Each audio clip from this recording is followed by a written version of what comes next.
एक और वाकया डीएसपी का जो कहा जा रहा है कि उन्होंने ही अपनी बेटी को और अपनी बेगम को जो है वो ये बड़ा उम, क्या अजीबो-गरीब, बताइए ज़रा? तकलीफ़देह वाक़या है। ये लाहौर के डीएसपी इन्वेस्टिगेशन थे, आना उस्मान हैदर।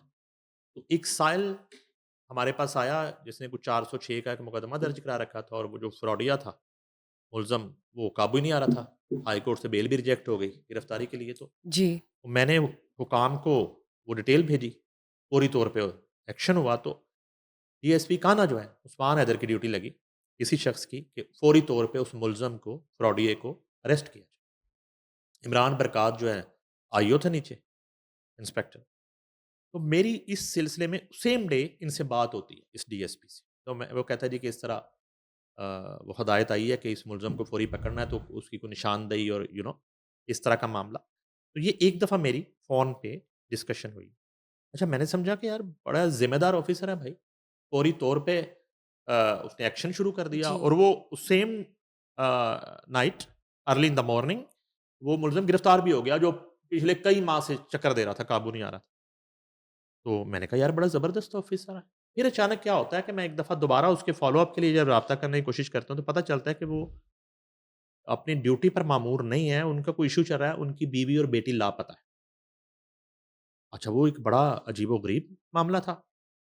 एक तो काफ़ी अरसा गायब रहने के बाद अपनी बीवी और बेटी की वो एफआईआर दर्ज करवाई गई। एक तो वो शक वाला मामला था। दूसरा फिर इनके ससुराल से जो है ना वो ये जो डीएसपी हैं कातिल, प्रेशर होगा। उनकी ग़ालिबन साली ने और सास ने और ससुराल ने जो है ना इस पे शोर मचाना शुरू किया सोशल मीडिया पर। हुँ। और उसके इधर-उधर ऑफ़िसरान के पास भी पेश हुई। अब ये है कि ज़ाहिर है कि पुलिस डिपार्टमेंट है, बड़ा सोच समझ के हुकाम को उस पे एक्शन लेना होता है, चीज़ें करनी होती है। इदारे की क्रेडिबिलिटी एक तरफ जो है, वो हम दिन-रात इदारे की परफ़ॉर्मेंस को शो कर रहे होते हैं। एक तरफ अमन-ओ-अमान की सूरत हाल जो है, वो सीएम कहती हैं कि 80% क्राइम कंट्रोल हुआ है सीसीडी बनने के बाद। ऐसी सूरत हाल में इस तरह का मामला अंदर से हो जाना।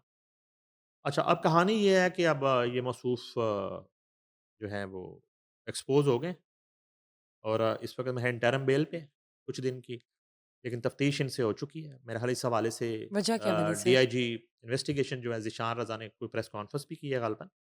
उन्होंने डिटेल्स बताई, कुछ हमारे जो क्राइम रिपोर्टर साथी हैं उनसे मेरी बात हुई। तो इन साहब की 2 शादियाँ, ठीक है जी। और पहली वाली फैमिली फैसलाबाद में थी, दूसरी वाली ग़ालिबन इधर थी। अब ये पहले वाली बीवी और बेटी के साथ कुछ अरसे से जब इस तरह का मामला हो गया, तो एक इनसिक्योरिटी थी उन माँ-बेटी को कि हमारा जो एक फ्यूचर है, उसको सेव करने के लिए और बेटी है, उसने जवान होना है, उसकी शादी करनी है, चीज़ें तो जो हिस्सा बनता है, वो बेटी का दिया जाए और जो पहली फैमिली का बीवी का बनता है, वो उनको दिया जाए, यानी कि जायदाद और असासों में। जी, जी। उसमें ग़ालिबन एक घर भी शामिल है, या कोई एक आध प्लॉट की कहानी भी बताई जाती है। तो वो जब इनसे वो मुतालबा करती रही माँ-बेटी, तो इस पे इनमें लड़ाई-झगड़ा शुरू हो चुका था। तो बजाए इसके कि उनका हक दे दिया जाता, अपनी बेटी का और अपनी बीवी का, साहब ने एक प्लान कर लिया। उन्होंने कहा जी, इनको तमाम तर हकूक से महरूम कर दिया जाए और उन्होंने मर्डर प्लान कर लिया, अपनी बीवी और बेटी का। और वक़ूए के दिन जो बताया गया है, मुबैना तौर पे, ये नॉर्मल रूटीन में अपनी बीवी और बेटी को कहीं जाने के लिए कहता है, अपनी गाड़ी में बिठाता है और ग़ालिबन रिंग रोड के किसी मुलहिका इलाके में या बरकी के करीब किसी इलाके में ले जाके छुरियों के वार करके दोनों को कत्ल कर दिया, बीवी को और बेटी को। सिर्फ़ इसलिए कि वो अपना हक माँग रही, जो उनका जायज़ हक है। उसके बाद बेटी जो है, उसकी डेड बॉडी ये यहाँ रिंग रोड के करीब उसको दफ़न कर देता है और बीवी की डेड बॉडी जो है वो शेखुपुरा एक किसी इलाके में वहाँ पे दफ़न कर देता है। और गाड़ी को जो है वो ब्लड वग़ैरह सारा धो के वॉश करके और ख़ुद अपनी बीवी बीवी और बेटी की तलाश में निकल जाता है हुँ, कि वो कहाँ है। और ऑलराइट। ग़ालिबन उन दिनों कान्हा ही इन्वेस्टिगेशन में इनकी पोस्टिंग थी और ये साहब पूरा वहाँ पे ड्रामा करते हैं, परेशानी ज़ाहिर करते हैं, जिस तरह किसी की बेवी और बेटी लापता हो जाए और उसी और ख़ुद कोशिश करेंगे मैं ख़ुद ढूँढूँगा, पता चल जाएगा, वो यहाँ से आ जाएँगी, वहाँ से आ जाएँगी, इस तरह की सूरत है, वो चलती रहती है। तो खुद कैसे माने? अब ज़ाहिर है कि कुछ शवाहिद मिल गए, कुछ सबूत मिले, जब इनको बुलाया गया या पकड़ा गया, राइट, तो वो सबूत जब सामने रखे गए, तो उसको उन पॉइंट उन सबूतों को वो इग्नोर नहीं कर सके या उसमें वो इनकार डिनाई नहीं कर नहीं सके कर और सके, अब ज़ाहिर है। फाइनली ये हुआ कि साहब ने एतराफ़ जुर्म कर लिया है कि जी हाँ, मैंने ही अपनी बेटी को बेदर्दी से कत्ल किया, मैंने ही अपनी बीवी को कत्ल किया, मैंने ही मुख्तलिफ़ इलाकों में इनकी लाशों को ठिकाने लगाया और अब डिपेंड करता है कि क्या इस वारदात में ये शख्स अकेला शामिल था, डेड बॉडीज़ को जो है ठिकाने लगाने में कौन साथ था, कौन नहीं था, कोई मातहतों की हेल्प ली गई, कोई दोस्त अहबाब की हेल्प ली गई, किसको शामिल किया गया। इस पर अब जो है वो इन्वेस्टिगेशन जारी है और वो जैसे ही इसकी मज़ीद मज़ीद तफ़सीलात तफ़सीलात आएँगे आती तो हैं, हम नाज़रीन से शेयर नाज़रीन के करेंगे। साथ बिल्कुल शेयर करेंगे, बहुत शुक्रिया सर। ऑस्ट्रेलिया में एक ज़ाहिर है इंसानियत की बात करें और कोई भी इंसानी जान जो है वो अगर जाए तो एक अफ़सोसनाक वाक़या ही होता है। ऑस्ट्रेलिया में ज्यूइश कम्युनिटी के साथ क्या हुआ है प्लीज़ बताइए? ये मिस जो है बड़ा अफ़सोसनाक वाक़या हुआ है, चाहे किसी भी मुल्क में हो। जी, एक इंसान का कत्ल जो है ज़ाहिर है कि पूरी इंसानियत का बेशक। कत्ल कहा जाता है। तो उसमें ये है कि अ, यहूदी कम्युनिटी का एक त्यौहार था सालाना और बताया जाता है कि ये बड़ा एक उनका खुशी का त्यौहार होता है, हुँ, जिसे वो इस बीच पर जाके या मुख्तलिफ़ मुकामात पर मनाते हैं। अलबत्ता ऑस्ट्रेलिया के शहर सिडनी में वो एक बीच पर त्यौहार मनाया जा रहा था जिसमें बताया जाता है कि 2000 से ज़्यादा ख़वातीन व हज़रात बच्चे शामिल थे। वहाँ पे कुछ दहशतगर्द जो है वो हमला कर देते हैं और अंधाधुंध फायरिंग करते हैं, जिससे अब तक जो है 12 के करीब हलाकतों की इतला है, 12 के करीब लोग हलाक हुए हैं और मुतअद्दद जो है दर्जनों वो ज़ख्मी बताए जाते हैं, जिनमें से कुछ की हालत जो है वो तशवीशनाक है।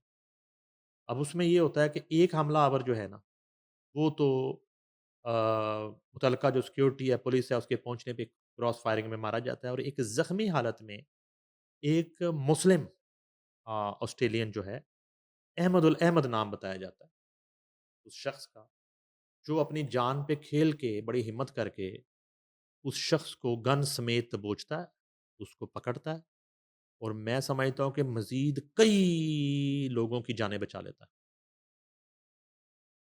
क्योंकि उस शख्स के हाथ में गन है, ये सारे निहत्था एक क्राउड है ज़ाहिर-सी बात है। और वो तो फायरिंग करता जा रहा है और फायरिंग करते बिल्कुल, हुए वो उसको बिल्कुल। पकड़ता है और वो खुद भी ज़ख्मी हो जाता है, उसकी टाँग पे गोली लग जाती है और वो हुँ, गन छीनता है।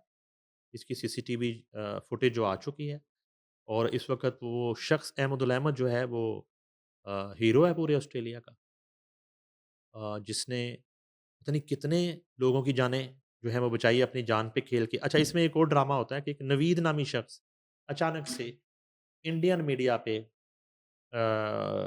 उसकी खबर ब्रेक कर दी जाती है कि ये नवीद नामी शख्स जिसका ताल्लुक पाकिस्तान से है और गालिबन लाहौर से है, इसने ये हमला किया। ओह! उसकी तस्वीर चलाना शुरू कर दी। अब उधर जो 2 हमलावर थे, एक मारा जा चुका है और एक पकड़ा जा चुका है। अब ये जिस नवीद की तस्वीर चला रहे थे वो मंज़र-ए-आम पे आ जाता है। वो कहता है अस्सलाम वालेकुम। भारतीय मीडिया की तरफ मुँह करके कहता है कि लानत है तुम्हारी जर्नलिज़्म पे और तुम्हारी ब्रेकिंग पे, कि मैं ये हूँ। और कौन होते हैं वो? और उधर वो जो हमलावर है वो पकड़ा जा चुका है, हुँ, ज़ख्मी। तो गोया इस मर्तबा भी जो गोदी मीडिया है, उसने कोशिश की कि किसी तरह जो है ना, इस मामले को जो है ना what do they do that? इधर मोड़ा जाए और वो नाकाम कोशिश धुरिंदर जैसी। तो वो करके जनाब अब जो है ना जब से वो असली वाला नवीद वो मंज़र-ए-आम पे आ गया और नवीद ने आके बताया कि जी मैं तो यहाँ पे मौजूद हूँ और मैं बिल्कुल मेरा ना कोई ताल्लुक है और जब ये वक़ूआ होता है तो मैं फ़लाँ जगह पे मौजूद होता हूँ। वो सब इन्वेस्टिगेशन में अब तक की वो साबित हो गया। तो अलबत्ता ये जो शख्स जानें बचाता है अहमदुल अहमद, ये ऑस्ट्रेलिया का रिहायशी है, मुसलमान है, जी, ऑस्ट्रेलियन नेशनल है। तो अलबत्ता ये बड़ा एक अफ़सोसनाक वाक़या है, चाहे वो किसी भी मज़हब और किसी भी कम्युनिटी और किसी भी मुल्क से ताल्लुक़ रखने वाले निहत्ते लोग क्यों ना हो, ख़वातीन, मर्द और इंसान बच्चे। तो जानी तो ये बड़ा बिल्कुल। एक अफ़सोसनाक वाक़या और ज़ाहिर है कि इसकी तहकीकात जारी हैं और ऑस्ट्रेलियन हुकूमत जो है उसका ये कहना है कि ये हमला किसी कम्युनिटी या किसी 2000 लोगों पे नहीं है, ये ऑस्ट्रेलिया पर हमला है।